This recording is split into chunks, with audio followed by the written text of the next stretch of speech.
والصلاة والسلام على من لا نبی بعد اما بعد. حمد و ثنا اور درود و سلام کے بعد حقوق رحمت للعالمین صلی اللہ علیہ وسلم کے حوالے سے جو ہمارا دروس کا سلسلہ چل رہا ہے، آج اس حوالے سے ہمارا 12واں درس ہے اور 11واں درس ہے، اور اس میں آج ہمارے معزز مہمان پروفیسر ڈاکٹر عبید الرحمان محسن حفظ اللہ وہ تشریف لا چکے ہیں، اور آج وہ مسئلہ توحید رسالت تاریخی حوالے سے اور عصری حوالے سے اس موضوع پہ گفتگو کریں گے. تو بلا تاخیر ہم شیخ محترم کو دعوت خطاب دیتے ہیں کہ وہ اپنا علمی خطاب شروع فرمائیں. جزاکم اللہ خیر. السلام علیکم ورحمۃ اللہ وبرکاتہ. جی شیخ آواز جی ایک بار میں سارے مائک بند کر رہا ہوں، پھر آپ کو دوبارہ آن کرنا. جی بہتر.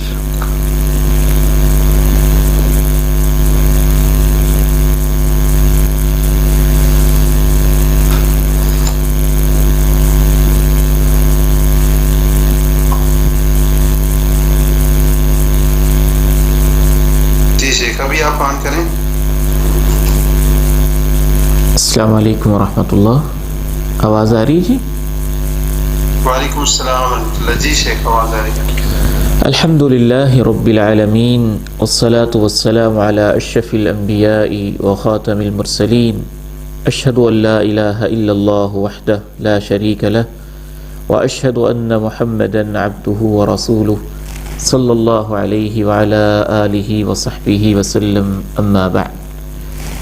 فاعوذ باللہ السمیع العلیم من الشیطان الرجیم من ہمزہ ونفخہ ونفثہ. بسم اللہ الرحمن الرحیم.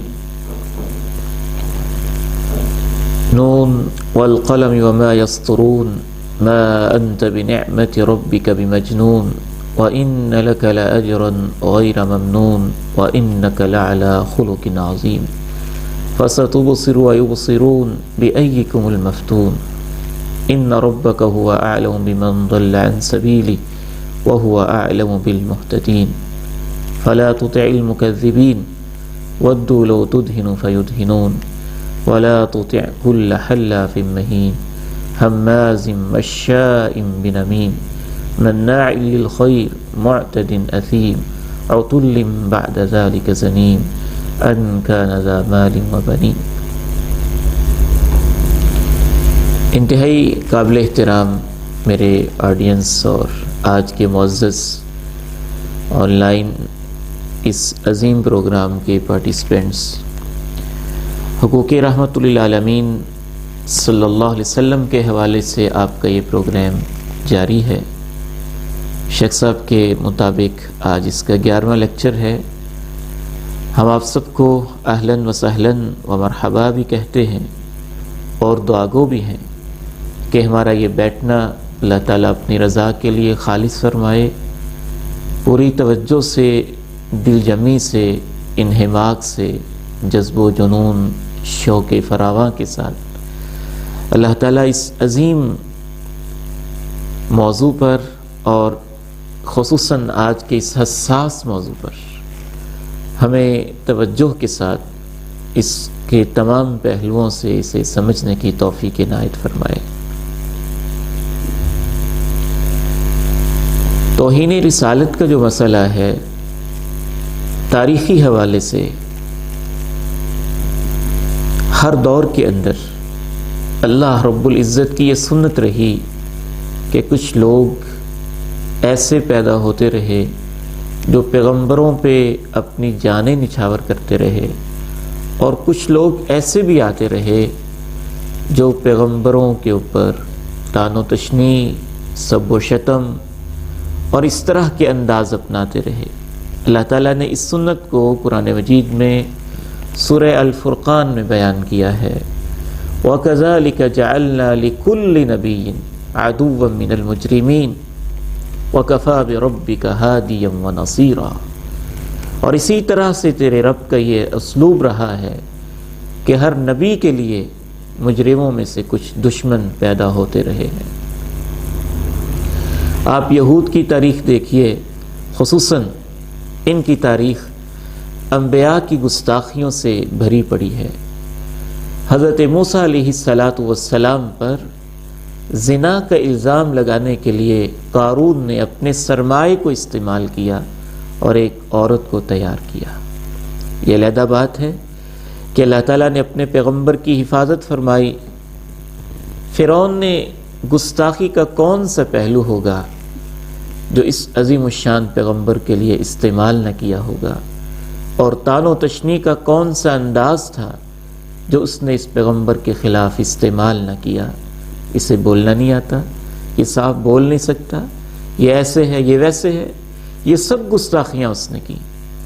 حضرت عیسیٰ علیہ السلام کے ساتھ کیا ہوا؟ ان کے لیے تو دار و رسم کی تیاریاں ہوئیں، سولی کے پھندے تیار کیے گئے اور صلیب پہ لٹکانے کی کوششیں کی گئیں۔ نہ صرف یہ کہ کوششیں کی گئیں بلکہ عدالت سے باقاعدہ فیصلہ صادر ہونے کے بعد انہوں نے ببانگ دہل کہا، اِنَّا قَتَلْنَا الْمَسِيحَ عِیسَى ابْنَ مریم۔ انسان کتنا ذلیل ہو جاتا ہے جب وہ ذلت پہ اتر آئے، بجائے اس کے کہ وہ شرمندگی کا اظہار کریں، کہنے لگے ہم نے قتل کیا ہے۔ وَمَا قَتَلُوهُ وَمَا صَلَبُوهُ، نہ وہ قتل کر سکے نہ ان کو سولی پہ لٹکا سکے۔ اللہ تعالیٰ نے سلامتی کے ساتھ ان کو اپنے پاس آسمانوں کی طرف اوپر اٹھا لیا۔ حضرت زکریہ علیہ السلام کے بارے میں بائبل آج بھی بتاتی ہے کہ ان ظالموں نے سنگسار کیا اور حضرت زکریہ علیہ السلام کو بیت المقدس کے بالکل سامنے آپ علیہ السلام کو پتھر مار مار کے شہید کر دیا۔ حضرت یحییٰ علیہ السلام ان کا سر قلم کیا گیا اور وقت کے ایک بادشاہ نے اپنی ایک معشوقہ کی ڈیمانڈ کو پوری کرنے کے لیے اس ذلیل اور کمینہ صفت خاتون کی خواہش کے احترام میں ان کا سر قلم کر کے تھال میں رکھ کے تحفے کے طور پر پیش کیا۔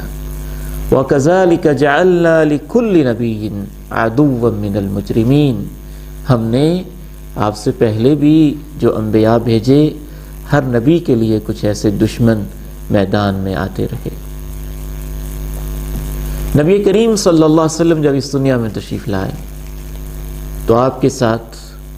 دشمنی، عداوت، بغض، حسد، گستاخی اور اس طرح کے حربے استعمال کرنے میں 4 طبقے بڑے نمایاں تھے۔ مشرکین مکہ اور اہل کتاب کے دونوں ہی طبقات، یہودی بھی، عیسائی بھی اور منافقین، یہ چاروں ہی طبقات نے جب ان کو موقع ملا انہوں نے کوئی کسر نہ چھوڑی اور نبی رحمت صلی اللہ علیہ وسلم کی گستاخی اور آپ کی توہین کرنے کی جسارتیں کی۔ ان میں سے کچھ کے تذکرے قرآن مجید کے اندر تفصیل کے ساتھ کیے گئے ہیں، بلکہ مجھے تو یہ محسوس ہوتا ہے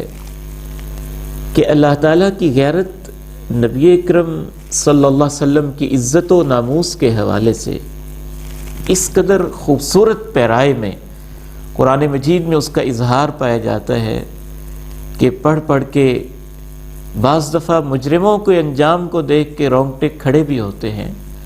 اور اللہ کی رحمت اور محبت اپنے پیغمبر کے ساتھ دیکھ کے اور عزت و توقیر دیکھ کے ایک خوشگوار قسم کی حیرت بھی ہوتی ہے کہ جب بھی نبی علیہ السلام پر ان طبقوں میں سے کسی طبقے نے کسی قسم کا اعتراض کیا، اللہ نے براہ راست اس کا رد عمل اور اس کا جواب قرآن مجید کی آیات بینات میں دیا ہے۔ چند نمونے میں آپ کے سامنے رکھتا ہوں۔ سب سے پہلے آپ کا گستاخ ابو لہب ہے، جس نے کہا تب لک لہذا جمعتنا، اے محمد صلی اللہ علیہ وسلم میں میرے بھتیجے تیرے ہاتھ ٹوٹے، نعوذ باللہ، کہ اس مقصد کے لیے تو نے ہمیں جمع کیا۔ قرآن مجید کے اس مقام پہ آپ ذرا میرے ساتھ مل کے غور کیجئے گا کہ اللہ کو اپنے پیغمبر سے کیسی محبت ہے۔ پورے قرآن میں یہ واحد مقام ہے کہ اپنے پیغمبر کا دفاع کرتے ہوئے اللہ رب العالمین نے آپ کے دشمن کا اور دشمن کی بیوی کا بھی تذکرہ کیا، اور بڑے ڈانٹ ڈپٹ کے ساتھ کیا۔ تبت یدا ابی لہب وتب ما اغنی عنہ مالہ وما کسب سیصلی نارا ذات لہب وامرأته حمالۃ الحطب فی جیدها حبل من مسد۔ ابو لہب کے دونوں ہاتھ ٹوٹ گئے، وہ خود بھی تباہ و برباد ہو گیا، اس کا مال، اس کی کمائی اس کو بالکل نہ بچا سکی۔ وہ ایک بھڑکتے ہوئے شعلوں میں اور اس آگ کے اندر جھلسے گا، اس میں داخل ہوگا، اس میں اسے جھونکا جائے گا، اور اس کی بیوی بھی اس کے ساتھ ہوگی۔ حمالۃ الحطب فی جیدها حبل من مسد، اس کی لمبی گردن کے اندر ایک رسی بٹی ہوئی ڈالی جائے گی۔ آپ اندازہ کیجئے کہ اللہ رب العزت نبی رحمت علیہ الصلاۃ والسلام سے محبت کا اظہار کس پیرائے میں کر رہے ہیں، اور گستاخوں کو کس انداز میں جواب دے رہے ہیں۔ مشرکین مکہ کی پوری لیڈرشپ اور ان کے بڑے بڑے قائدین، عتبہ، شیبہ اور عقبہ بن ابی معیط، ابو جہل، اور اس کیٹیگری کے سارے لوگ جو اس چیز کے اندر نمایاں تھے، ابی بن خلف اور ان کے سارے گماشتے، اس پوری لیڈرشپ کے اوپر اللہ تعالیٰ نے جو کریٹیسائز کیا ہے سورہ القلم میں، وہ اپنی مثال آپ ہے۔ ان آیات بینات کو آپ ذرا میرے ساتھ سماعت کیجئے اور تھوڑی دیر کے لیے قرآن مجید میں ڈوب جائیے اور اس میں غور و فکر کیجئے۔ نون والقلم وما یسطرون، مجھے قلم کی قسم ہے اور جو کچھ وہ لکھتے ہیں، مجھے ان کی تحریروں کی قسم ہے۔ ما انت بنعمت ربک بمجنون، آپ اپنے رب کی نعمت کی بدولت دیوانے بالکل نہیں ہیں۔ وَإِنَّ لَكَ لَأَجْرًا غَيْرَ مَمْنُونَ، دیوانے کو تو کوئی کچھ دیتا ہی نہیں، آپ کے لیے تو ایسا اجر ہے جو کبھی ختم نہیں ہوگا۔ وَإِنَّ لَكَ لَأَجْرًا غَيْرَ مَمْنُونَ۔ اللہ تعالیٰ نے ایسے خوبصورت انداز میں یہاں نبی علیہ السلام کا دفاع کیا ہے۔ میں چاہوں گا کہ آپ ان آیات کو ذرا میرے ساتھ تسلی سے سماعت کریں اور گہرائی کے ساتھ ان آیات بینات کے اندر غور و فکر بھی کرتے جائیں۔ سورہ القلم میں اللہ تعالیٰ نے ارشاد فرمایا، اعوذ باللہ من الشیطان الرجیم، بسم اللہ الرحمن الرحیم، نون والقلم وما يسطرون، ما أنت بنعمة ربك بمجنون، وإن لك لأجرا غير ممنون، وإنك لعلى خلق عظيم، فستبصر ويبصرون بأيكم المفتون، إن ربك هو أعلم بمن ضل عن سبيله وهو أعلم بالمهتدين، فلا تطع المكذبين، ودوا لو تدهن فيدهنون، ولا تطع كل حلاف مهين، هماز مشاء بنميم، مناع للخير معتد أثيم، عتل بعد ذلك زنيم، أن كان ذا مال وبنين إذا تتلى عليه آياتنا قال أساطير الأولين سنسمه على الخرطوم۔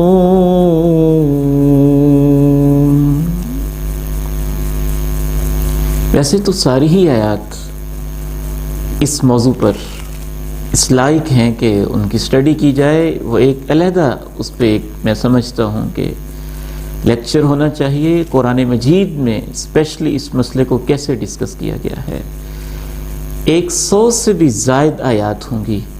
جس میں مسئلہ توہین رسالت کو قرآن مجید نے انتہائی خوبصورت پیراؤں میں ذکر کیا ہے، بلکہ اس موضوع پر مستقل صورتیں بھی اللہ تعالیٰ نے نازل فرمائی۔ تو اس سورہ مبارکہ میں اللہ کے پیغمبر کے اخلاق کا تذکرہ، آپ کے کردار کا تذکرہ، آپ کے لیے ثواب کا تذکرہ، یہ بھی ذکر ہے، اور یہ بھی بتایا گیا ہے کہ آپ بھی دیکھ لیں گے، وہ بھی دیکھ لیں گے، آزمائشوں میں فتنوں کے اندر مبتلا کون شخص ہے، گمراہ کون ہے، ہدایت پہ کون ہے۔ پھر اللہ نے ان کی نفسیات بھی بیان کی ہیں کہ گستاخوں کی نفسیات میں ایک بنیادی فیکٹر یہ ہوتا ہے کہ وہ یہ چاہتے ہیں کہ ہم یہ گستاخیاں کریں اور مسلمان اپنے دین میں کچھ ڈھیلے ہو جائیں، جس سے ہم بھی ڈھیلے ہو جائیں، اور کچھ نرمی کر کے، کمپرومائز کر کے، کچھ لے دے کے سلسلہ کر کے تو ہم اس طرح سے چلانے کی معاملے کو کوشش کریں۔ وَدُّوا لَوْ تُدْهِنُ فَيُدْهِنُونَ، مداہنت ایک فیکٹر ہوتا ہے، تکذیب کہ وہ مانتے نہیں دین کو، یہ بڑا ایک اہم فیکٹر ہوتا ہے۔ پھر ان کے کردار کو اللہ رب العزت نے بے نقاب کیا، حلاف، پرلے درجے کے قسم کھانے والے، جھوٹے، مہین، کمینہ صفت، ذلیل، پستی کے اندر گرے ہوئے لوگ، اخلاقی گراوٹ کا شکار، حمازن، تان تشنیع کرنے والے، اور آج کے دور میں آپ کہہ لیں یہ فلمیں، یہ ڈرامے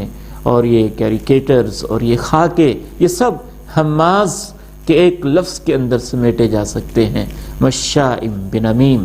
انتہا درجہ کے چغل خور اور چغل خوری کی کوششیں کرنے والے، مناع للخیر، خیر کو سمیٹنے والے، بخیل، مال کے حریص، معتدن، حدوں سے تجاوز کرنے والے، اسیم، جرائم پیشہ، مجرمانہ کردار کے حامل، عتلن، انتہائی سرکش، باغی، ہٹ درم، ضدی اور دل کے سخت، بعد ذالک زنیم، اس پر مستزاد بے نسب، یعنی جن کے ماں باپ کا نہ پتہ ہو، ماں کون ہے، باپ کون ہے، بالخصوص باپ سے نسب چلتا ہے جس کے باپ کا نہ پتہ ہو۔ ہمیشہ سے آپ یہ ذہن میں رکھیے کہ یہ جو نقشہ کھینچا گیا ہے گستاخان رسول کے کیریکٹر اور کردار کا سورہ القلم میں، اور اللہ کے پیغمبر کے اخلاق عظیم کا جو نقشہ کھینچا گیا ہے، اس پر تو باقاعدہ ہسٹوریکلی آپ دیکھیں گے کہ واقعتاً ہی جتنے بھی گستاخ میدان میں آئے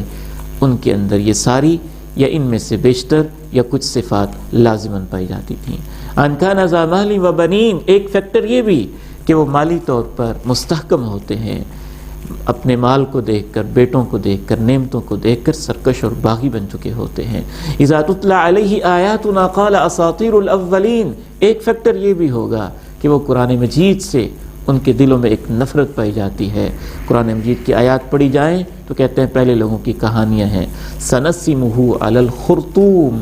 یہ کیسا لفظ اللہ نے استعمال کیا، خرطوم جانور کی سونڈ کو کہتے ہیں، تو اللہ رب العزت نے اس کے ناک کی طرف اشارہ کرتے ہوئے گستاخ رسول کے کہ قیامت کے دن جو اس کی جانور جیسی سونڈ ہے، جس ناک کو بڑا معزز سمجھتا ہے، اس کے اوپر ہم داغ لگائیں گے اور اس کو عذاب دیں گے۔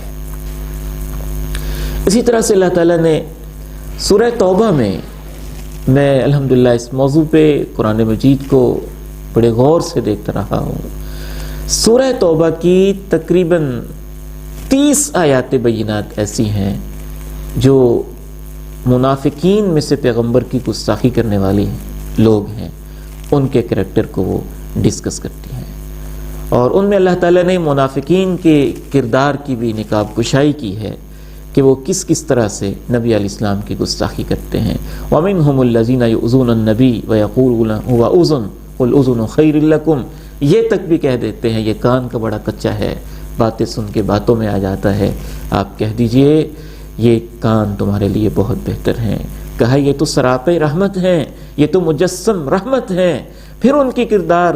کی نقاب کشائی کرتے ہوئے قرآن مجید یہ بھی کہتا ہے کہ یہ منافق قسم کے لوگ، جب ان سے کہا جاتا ہے کہ تم کیا کر رہے ہو، کہتے ہیں انما نخوض ونلعب، ہم تو بس ایسے ہنسی کھیل کر رہے تھے، دل لگی کی باتیں کر رہے تھے، مذاق کر رہے تھے۔ اس طرح کے انداز اپناتے ہیں۔ اللہ تعالیٰ نے ان کو جواب بھی دیا، قل اب اللہ وآیاتہ ورسولہ کنتم تستہزئون، اللہ کی آیات، اللہ کے رسول تمہیں مذاق کے لیے یہ ہستیاں نظر آئی ہیں،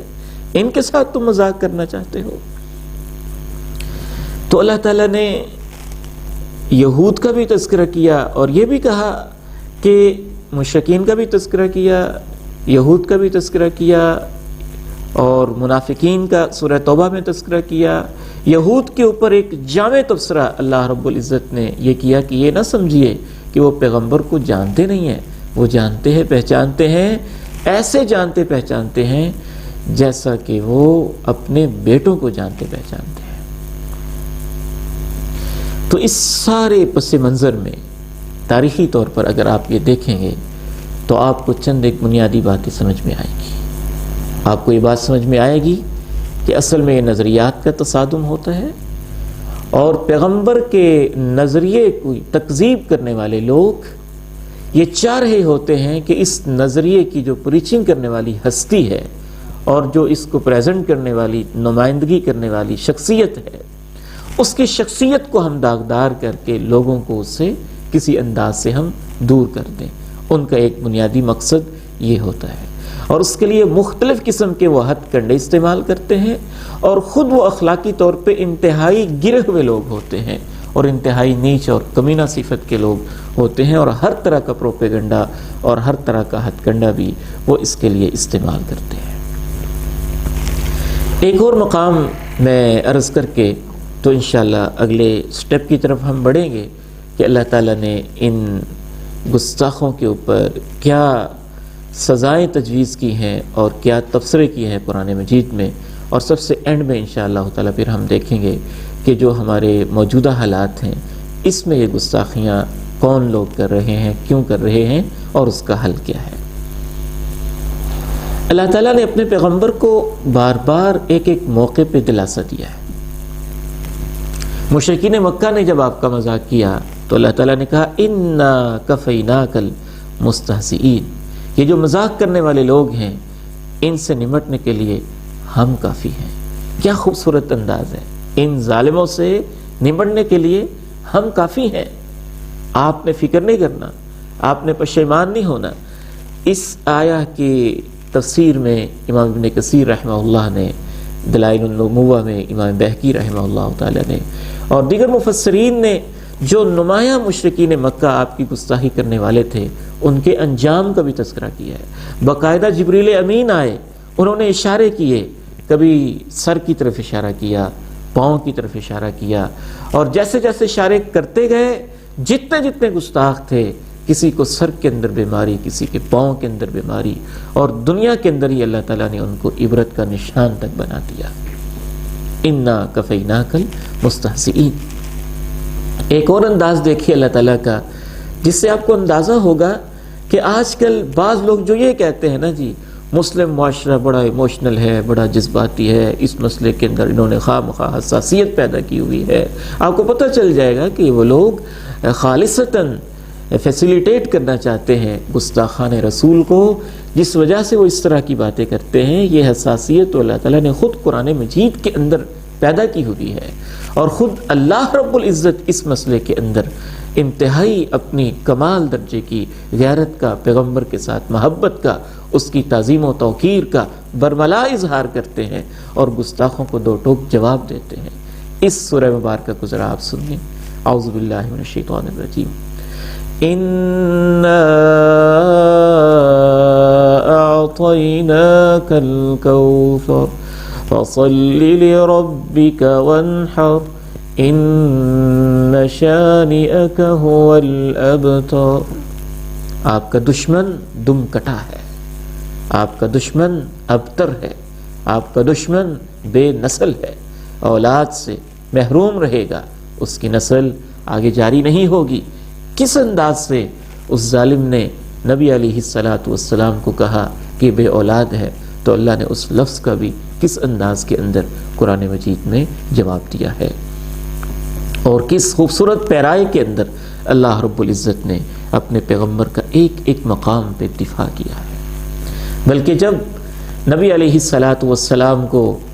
یہ کہا گیا کہ اس کے رب نے اس کو چھوڑ دیا ہے، تو اس موقع پہ اللہ تعالیٰ نے، یہ پوری صورتوں کا تسلسل ہے، بہت خوبصورت تسلسل ہے، وقت کی کمی ہے، وگرنہ میں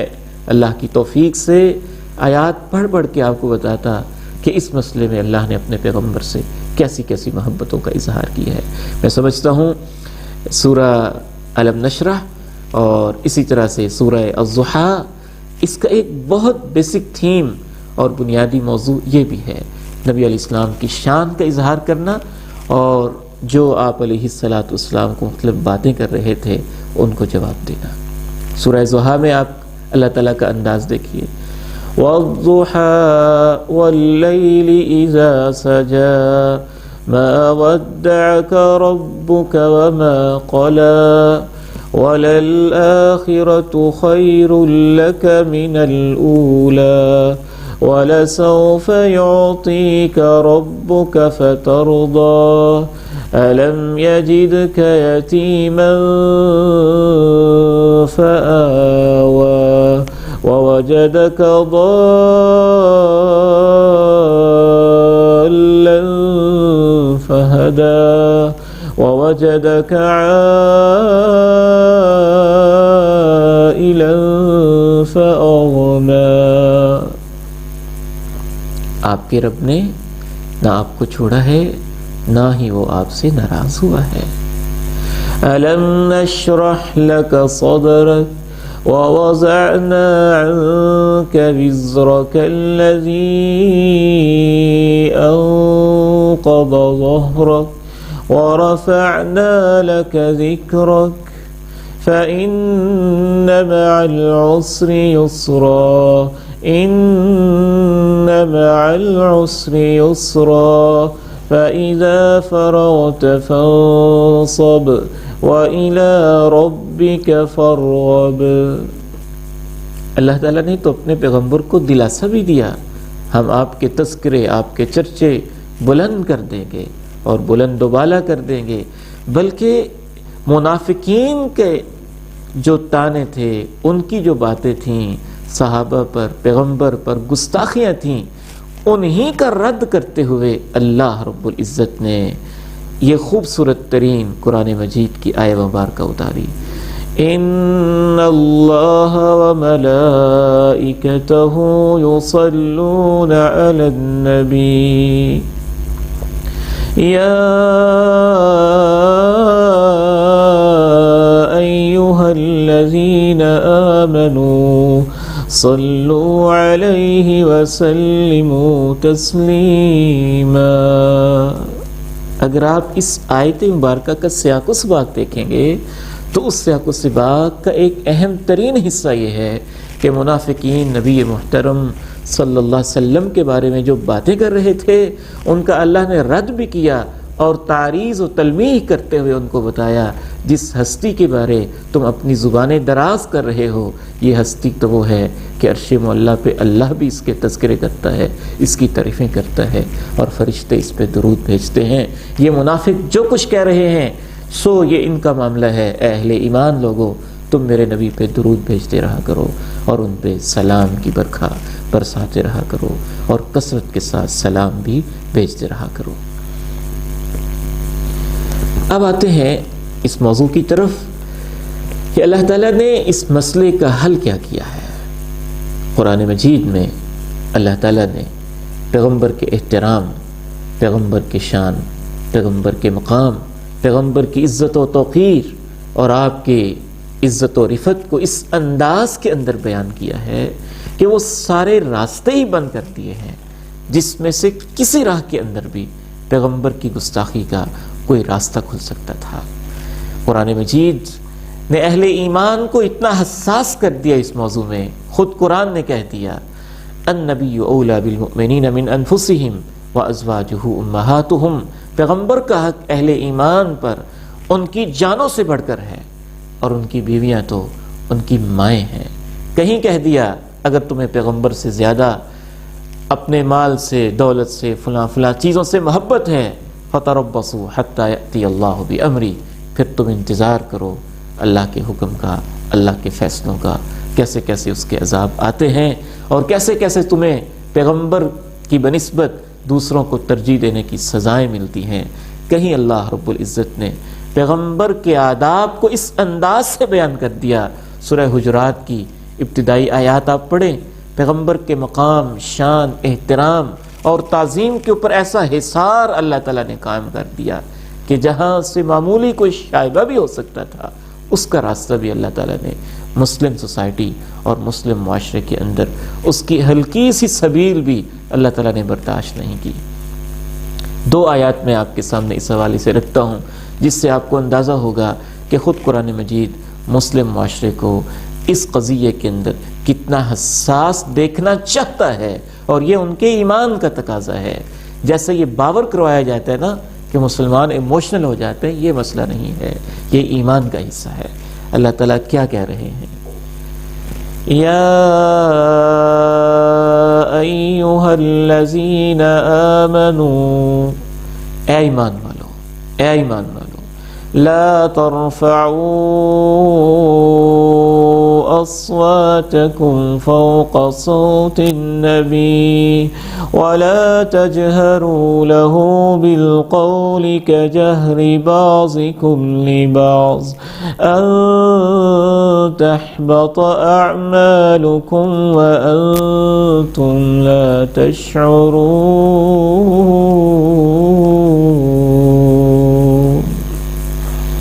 نبی کی آواز سے اپنی آواز بلند مت کرنا. نبی کے ساتھ اس طرح سے اونچی آواز میں کبھی بات نہ کرنا جیسے ایک دوسرے کو کرتے ہو. کہیں ایسا نہ ہو کہ تمہیں خبر تک نہ ہو اور تمہارے سارے اعمال ضائع اور برباد ہو جائیں. یہاں تک کہ وہ لفظ جس میں شبہ ہو سکتا تھا اور بعض کج فکر قسم کے گمراہ لوگ اسے غلط معنی میں استعمال کر سکتے تھے، اس لفظ کے استعمال سے بھی اللہ تعالیٰ نے قرآن مجید میں منع کر دیا. لا تقولوا راعنا وقولوا انظرنا،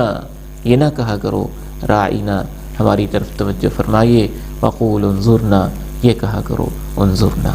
راعنا کی بجائے انظرنا کہا کرو، تاکہ کج فکر گمراہ اور گستاخ لوگ راعنا کو مروڑ کے راعینا کہہ کے پیغمبر کی گستاخی نہ کر سکے اور آپ کے اوپر کوئی غلط جملہ نہ بول سکے اور کوئی غلط لفظ نکال اپنی زبانوں سے مسلمانوں کی موجودگی میں نکال نہ سکے. اللہ تعالیٰ نے تو اسے بھی گوارا نہیں کیا ہے. اب آگے بڑھتے ہیں کہ اس کے باوجود کہ اللہ تعالیٰ نے پیغمبر کا یہ مقام رکھا، یہ شان رکھی، جو آپ کی گستاخی کرتے ہیں، اللہ تعالیٰ نے قرآن مجید میں ان گستاخوں کی سزا بھی بیان کی. دیکھیے، پیغمبر کو پیغمبر نہ ماننا اور بات ہے، ایمان نہ لانا اور بات ہے. مدینہ منورہ میں یہودی بھی رہتے تھے، منافق بھی رہتے تھے. ایک ایسا موقع بھی آیا مشرکین سے بھی اللہ کے پیغمبر علیہ السلام نے صلح کا ایک کانٹریکٹ اور ایک معاہدہ کیا اور ان کے ساتھ بھی ایک جینے کا شعور دیا کہ اگر پیسفلی لوگ رہنا چاہتے ہیں تو اسلام تو ان سے پہلے رہنا چاہتا ہے، اتنے خوبصورت انداز میں رہنا چاہتا ہے کہ شریعت اسلامیہ نے پیغمبر کو، ٹھیک ہے کفار نہیں مانتے، ان کا اپنا مسئلہ ہے، یہ ان کا اپنا ایک مائنڈ سیٹ ہے، ان کا اپنا مذہب ہے، ان کا اپنا دین ہے. اس حوالے سے قرآن مجید نے یہ بھی کہہ دیا کہ وہ کفار جو تم سے جنگ نہیں کر رہے، برسر پیکار نہیں ہیں، جنہوں نے تمہیں گھروں سے نکالا نہیں ہے، تمہاری عزتوں کو لوٹا نہیں ہے، دین کے معاملے میں تم سے جنگ نہیں کی ہے، ان سے تم اچھا سلوک بھی کر سکتے ہو۔ پیغمبر نے ان کی عیادت بھی کی، ان کے ساتھ انٹریکشن بھی رہا، ان کے ساتھ بزنس بھی ہوتا رہا، معاملات بھی ہوتے رہے، قرض بھی آپ نے لیے، تعلقات بھی آپ نے رکھے، بلکہ بیماروں کی بیمار پرسی تک کی، اور ایک یہودی کے جنازے تک کے لیے آپ کھڑے تک بھی ہو گئے۔ آپ نے اکٹھے رہنے کا طریقہ سکھایا ہے، لیکن یہ اس کے لیے رعایت ہے جو بے شک کافر ہے، لیکن یا وہ ذمی ہے، مسلم ریاست کا ایک شہری ہے، یا وہ کافر جو مستامن ہے، مسلم ریاست نے اس کو ویزا دے دیا ہے، کسی کا گیسٹ بن کے آیا ہے، مہمان بن کے آیا ہے، کسی عام مسلمان نے کہہ دیا ہے کہ میرا مہمان ہے، اس کو کچھ نہیں کہنا، وہ کافر بھی ہمارے لیے اس کی جان اور عزت اور مال ہمارے اوپر اس کو گزن پہنچانا اللہ تعالیٰ نے اور اللہ کے رسول نے حرام کر دیا ہوا ہے۔ تو ذمی کافر، اس کی جان مال عزت کا احترام بھی قرآن مجید اور احادیث نے سکھایا۔ جو اسی طرح سے معاہد ہے، جن کے ساتھ کوئی معاہدہ ہو گیا ہوا ہے، ان کے بارے میں بھی اللہ تعالیٰ نے خوبصورت احکامات دیے۔ مستامن جو مسلم ریاست کے اندر بطور گیسٹ آ گیا ہوا ہے، آج کے دور میں مثلاً اس کو کوئی پاسپورٹ ویزا دے دیا گیا اور وہ گیسٹ کے طور پہ آ کے رہ رہا ہے، ان سب کے بارے میں نبی علیہ السلام نے اس حد تک کہا، من قتل معاہدا، سن لو جس نے کسی ایسے کافر کو قتل کیا جس کے ساتھ ہمارا پروانہ امن تھا، امن کا کوئی کانٹریکٹ، امن کا کوئی معاہدہ تھا، اس کے اوپر جنت کی خوشبو تک حرام اور مختلف وعیدیں اللہ کے پیارے نبی علیہ السلام نے بیان فرمائی ہیں، اور قرآن مجید نے کہہ دیا کہ اللہ ان کے ساتھ اس میں سلوک کرنے سے تمہیں منع نہیں کرتا ہے۔ لیکن ان سب تعلیمات کے باوجود قرآن مجید توہین رسالت کے مسئلے میں، احترام رسالت کے مسئلے میں، تعظیم رسول امین کے مسئلے میں اس قدر حساس واقع ہوا ہے کہ قرآن مجید کی 4-5 آیات اس معاملے میں بالکل واضح ہیں کہ جو شخص بھی چاہے مسلمان ہے، چاہے وہ کافر ہے، چاہے کافر حربی ہے، چاہے معاہد ہے، چاہے مستامن ہے، چاہے ذمی ہے، جو بھی کافر ہے یا مسلمان ہے، اگر وہ پیغمبر کی گستاخی کرتا ہے مسلمان ہو کر تو ویسے ہی مرتد ہو جاتا ہے۔ قرآن مجید اس کو کفر کہتا ہے، اور اگر وہ کافر ہو کر گستاخی کرتا ہے، کافر ہو کر گستاخی کے اوپر اتر آتا ہے، تو قرآن مجید کی روح سے یہ واضح معلوم ہوتا ہے کہ اس وجہ سے اس کے ساتھ کیا ہوا معاہدہ ٹوٹ جاتا ہے، اس نے خود توڑ دیا۔ معاہدہ تو اس چیز کا تھا کہ ہم آپس میں امن کے ساتھ رہیں گے، وہ امن کے ساتھ رہنا ہی نہیں چاہتا۔ پیغمبر کو گالیاں دینا، دشنام ترازیاں کرنا، یہ کوئی اس کی امن پسندی کی علامت ہے؟ اگر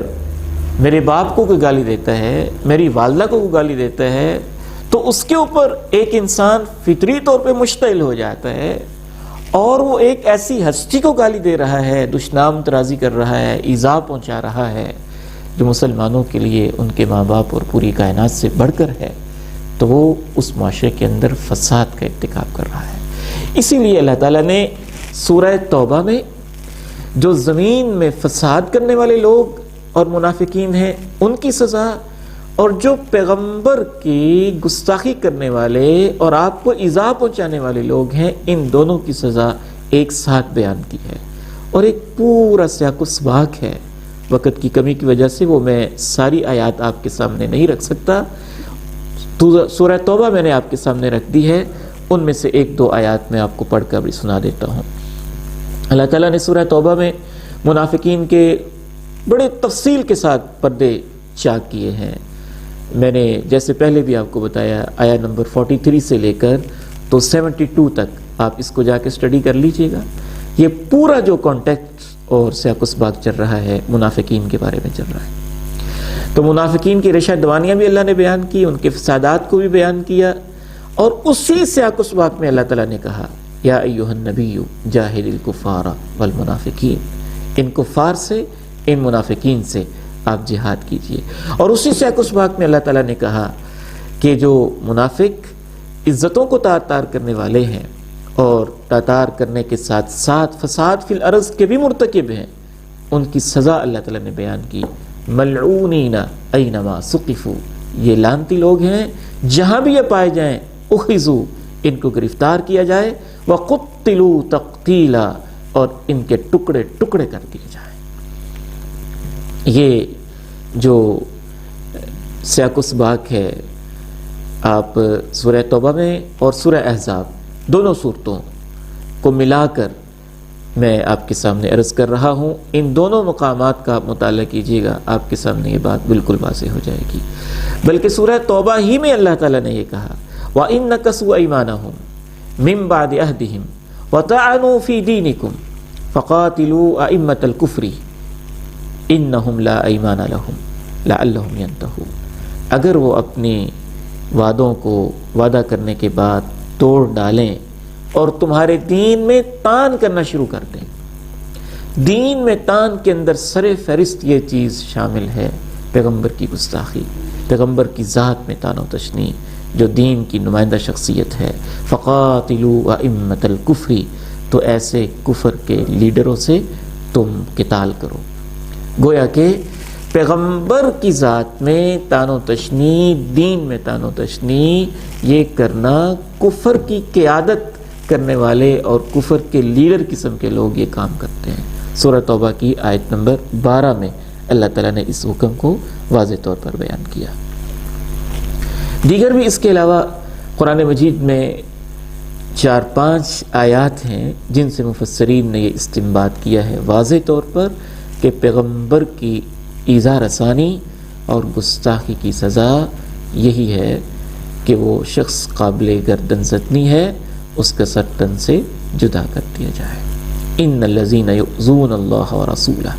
لعنہم اللہ فی الدنیا والآخرہ، جو لوگ اللہ اور اس کے رسول کو ایذا پہنچاتے ہیں ان پہ اللہ کی لعنت ہے، دنیا میں بھی اور آخرت میں بھی۔ دنیا میں لعنت مفسرین نے اس سے مراد لیا ہے کہ دنیا میں لعنت یہی ہے کہ ان کے اوپر ایسی پھٹکار ہو کہ ان کو جو ان کی حد شرعی اور سزا بنتی ہے وہ ان کو دی جائے، اور وہ اس کی سزا قتل ہے۔ بلکہ سورہ توبہ میں تو اللہ تعالیٰ نے پیغمبر کو نکالنے کا ارادہ کرنے والے جو لوگ ہیں ان سے بھی قتال کا حکم دیا۔ الا تقاتلون قوما نکثوا ایمانہم وہموا باخراج الرسول، ایسے لوگوں سے تم قتال کیوں نہیں کرتے جو اپنے وعدوں کو توڑ رہے ہیں، پختہ قسموں کو توڑ رہے ہیں، وعدوں کو توڑ رہے ہیں، وہموا باخراج الرسول، اور پیغمبر کو نکالنے کا ارادہ رکھتے ہیں، ان سے تم قتال کیوں نہیں کرتے ہو؟ اب آتے ہیں احادیث مبارکہ کی طرف۔ احادیث میں تاریخی طور پر اللہ کے پیغمبر علیہ السلام نے اللہ کے اسی حکم پر عمل کرتے ہوئے حد شرعی کے طور پر اس کو نافذ کیا ہے۔ اگر آپ کی صرف اپنی پسند اور ناپسند کا مسئلہ ہوتا اور آپ کی اپنی صرف ذات کا مسئلہ ہوتا تو آپ شاید معاف کر دیتے یا یقیناً معاف کر دیتے، لیکن یہ تو آپ کی اپنی پسند اور ناپسند کا مسئلہ ہی نہیں تھا، آپ کی اپنی ذات کا مسئلہ ہی نہیں تھا، یہ تو دین کی حد شرعی کا مسئلہ تھا، اور حد شرعی نافذ کرنا پیغمبر پر فرض تھا۔ جس طرح کہ آپ علیہ الصلاۃ والسلام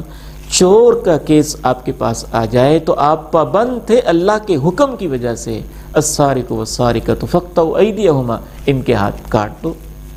زانی کا کیس آ جائے تو آپ پابند تھے کہ ان کو اگر وہ غیر شادی شدہ ہیں تو ان کو کوڑے لگائے جائیں، شادی شدہ ہیں تو حد رجم ان پہ نافذ کی جائے، کیونکہ یہ اللہ نے حدود بیان کی تھی۔ تو پیغمبر کی ذات میں تان و تشنیع اور دین کے اندر تان و تشنیع، اس کی سزا اللہ نے قرآن مجید میں بیان کی تھی، اور پیغمبر کو پابند کیا تھا کہ آپ نے اس سزا کو نافذ کرنا ہے۔ قاتلوا ائمۃ الکفر کہہ کے، الا تقاتلون قوما نکثوا ایمانہم کہہ کے، جاہد الکفار والمنافقین واغلظ علیہم کہہ کے، ملعونین اینما ثقفوا اخذوا وقتلوا تقتیلا یہ کہہ کے۔ یہی وجہ ہے کہ وہ لوگ جو یہ کہتے ہیں نبی علیہ الصلاۃ والسلام بہت رؤوف الرحیم تھے، آپ تو بڑے مہربان تھے، آپ نے تو گستاخوں کو معاف کر دیا تھا، وہ انتہا درجہ کی حماقت اور انتہا درجہ کی جہالت کے مرتکب ہو رہے ہیں۔ کیا آپ کی مہربانی کا یہ مطلب ہے کہ چور کو آپ نے سزا نہ دی؟ کیا آپ نے زانی کو سزا نہ دی؟ کیا آپ علیہ السلام نے شادی شدہ زانی کو کے اوپر رجم کی سزا نافذ نہ کی؟ بلکہ آپ نے تو یہاں تک کہہ دیا کہ تم سے پہلے لوگ تباہ ہی اس وجہ سے ہو گئے تھے کہ اگر کوئی معزز انسان ان میں چوری کرتا تھا تو اس کو چھوڑ دیتے تھے، اور کمزور انسان کرتا تھا تو اس پہ حد نافذ کر دیتے تھے۔ اللہ کی حدود کے بارے میں تو پیغمبر نے یہاں تک کہہ دیا اگر میری بیٹی فاطمہ جو ہے اس سے بھی یہ غلطی ہو جاتی چوری والی تو میں اس کا ہاتھ بھی کاٹ دیتا۔ اور سفارش کرنے والے سے کہا اتشفع فی حد من حدود اللہ، یہ سب سے بڑی گمراہی ہے جو وہ لوگ پھیلا رہے ہیں جو دین میں مداہنت کا شکار ہیں کہ نبی علیہ السلام معاف کرنے والے تھے، آپ بڑے مہربان تھے، یقیناً آپ مہربان تھے، یقیناً آپ معاف کرنے والے تھے، اور یہ آپ کی مہربانی ہی ہے اور یہ اللہ کی رحمت ہی ہے کہ ایسے گستاخوں کو ختم کیا جائے، کیونکہ یہ معاشرے کے لیے ناسور ہوتے ہیں۔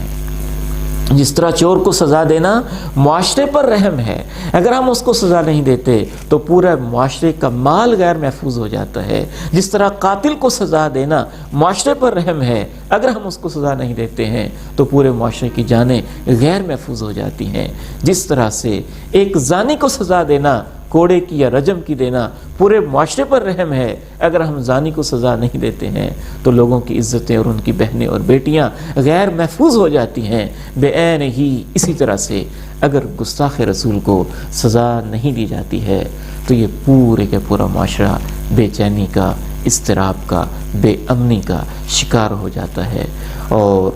اس معاشرے کے اندر لازمی طور پر فساد شروع ہو جاتا ہے، اور انسان بدترین گراوٹ کا شکار ہو جاتے ہیں۔ جس معاشرے کے اندر پیغمبر کی ذات کو معاف نہیں کیا گیا ہے، وہ ایک دوسرے کو معاف کرنے کے لیے اور بقائے باہمی کے لیے اور پیسفلی رہنے کے لیے کیسے تیار ہو سکتے ہیں؟ تو امید ہے آپ اس بات کو سمجھ چکے ہوں گے کہ یہ ایک حد شرعی ہے، اس لیے اللہ کے پیغمبر علیہ السلام اس نے اپنی زندگی میں اس کو نافذ کیا۔ کعب بن اشرف یہودی، جب اس نے آپ کی گستاخیاں کی تو صحیح بخاری میں آپ نے باقاعدہ طور پہ کہا اس نے اللہ اور اللہ کے رسول کو اذیت دی ہے۔ اذیت یعنی گستاخی کی جگہ پہ جو زیادہ لفظ قرآن مجید میں استعمال ہوتا ہے وہ اذیت کا ہوتا ہے، ایذا دینا، تکلیف پہنچانا۔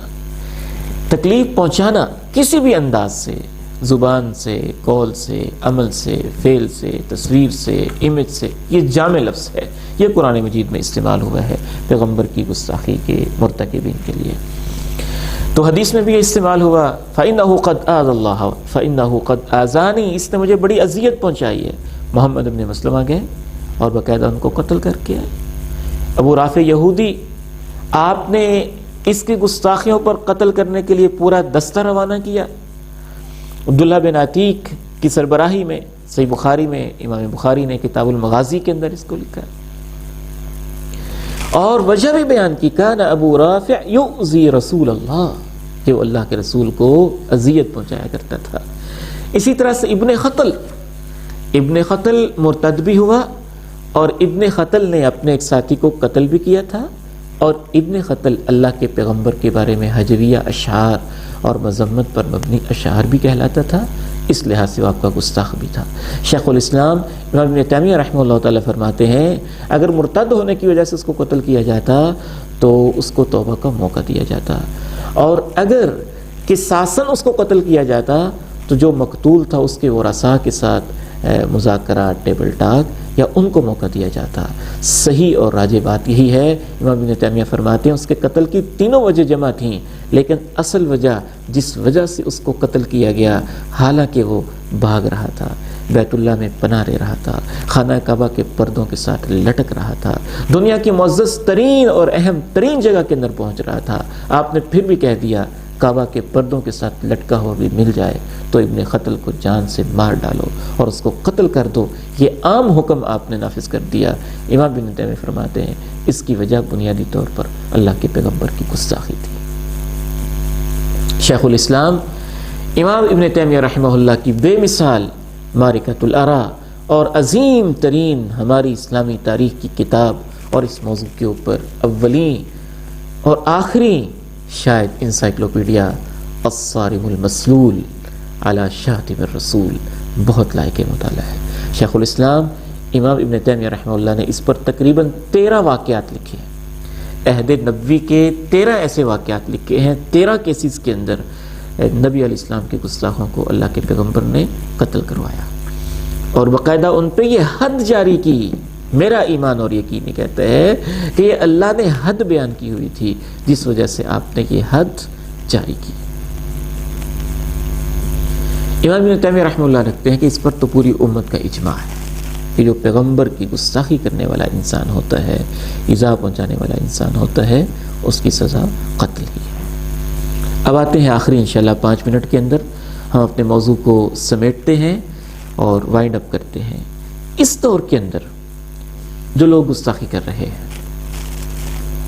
ان کا کیا مسئلہ ہے؟ یہ کسی نہ کسی حوالے سے انہی طبقات سے تعلق رکھتے ہیں۔ ان میں سے کچھ مشرکین ہیں انڈیا کے، چاہے وہ ہندو ہوں یا دنیا کی کسی اور آبادی کے ہندی ہوں، جن کے پاس آسمانی کتاب نہیں، وہ مشرکین کفار یا یہودی ہیں، اور ان کی تو تاریخی رہی انبیاء کی گستاخی اور ان کی نسلوں میں سے ہے۔ اسرائیل کے لوگ، امریکہ کے لوگ اور یہودیوں کے ایجنٹ یا خود یہودی یا عیسائی ہیں، اور ان کے ساتھ مسلمانوں کی طویل ترین کروسیڈز کی صلیبی جنگیں جاری رہیں، اور اس دور کے اندر